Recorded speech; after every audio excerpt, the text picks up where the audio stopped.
First Chapter Friday, Deep and Dark and Dangerous by Mary Downing Hahn.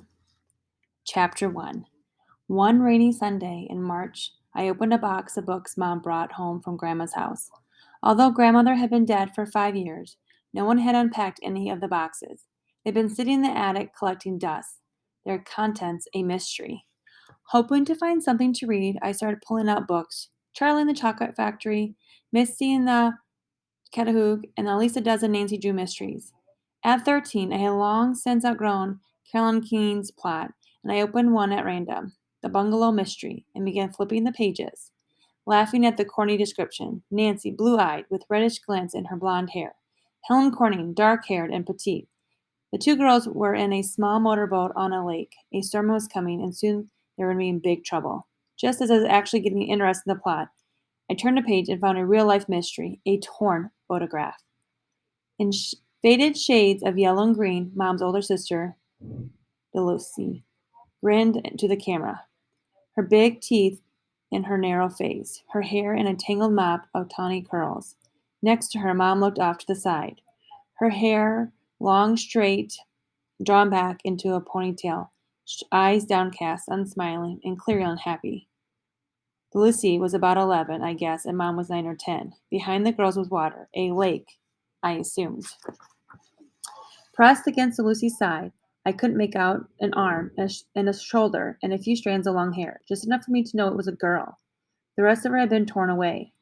I turned the photograph over, hoping to find the girl's name written on the back. There was Grandmother's neatly school-teacherly handwriting, Gull Cottage, 1977, to Lucy, Claire, and T. Her face, like the rest of the girl's name, was missing. Alone in the attic, I stared at the arm and shoulder and T. Tanya, Tonya, Tracy, Terry, there were so many T names to choose from. Which one was hers? Putting the photo back in the book, I ran downstairs to ask Mom about Gull Cottage, the lake, and the girl. I found her in the kitchen chopping onions for vegetable casserole she was fixing for dinner.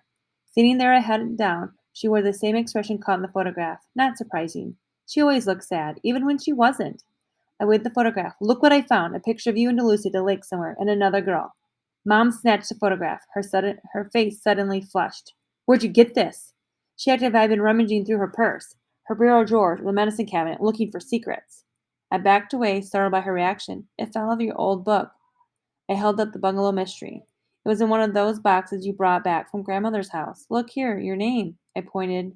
Claire Thornton, 1977, written in the childish scrawl in the inside cover. Mom stared at the photograph if I hadn't spoken. I was sure I'd thrown this away.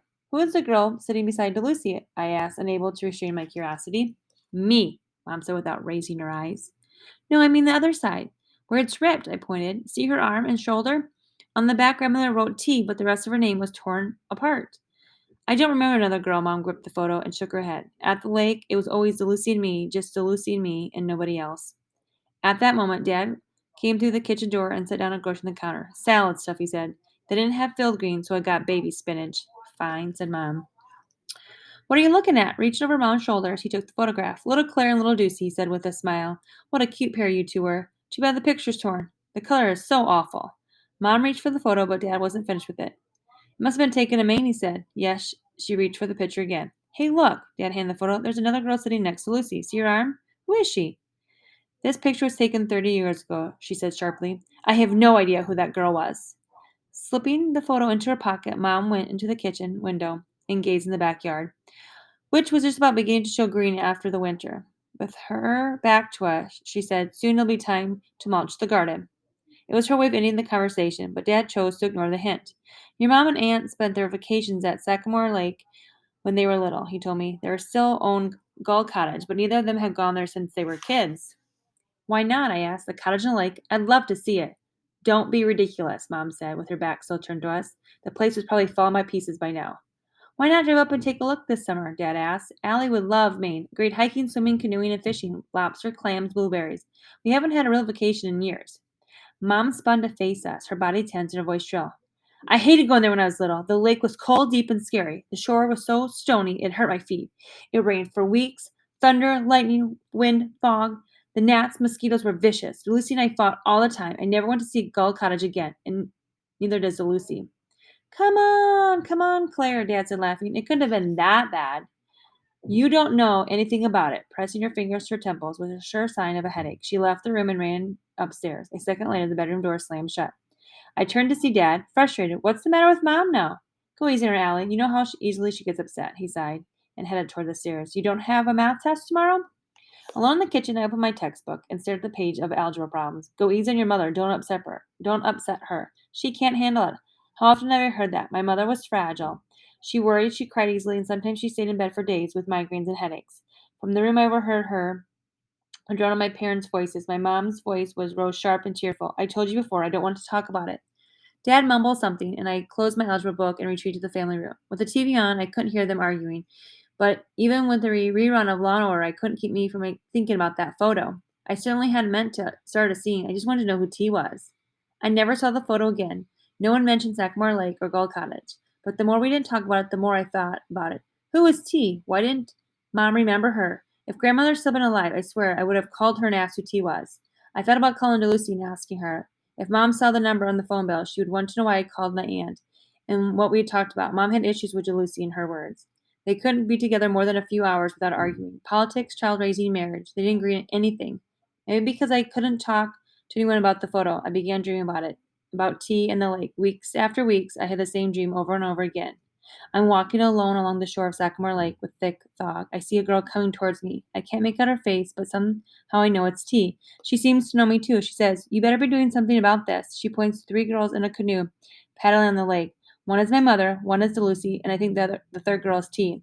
But how can that be? She isn't standing a few feet away from me. No, she's gone. The canoe vanishes in the fog.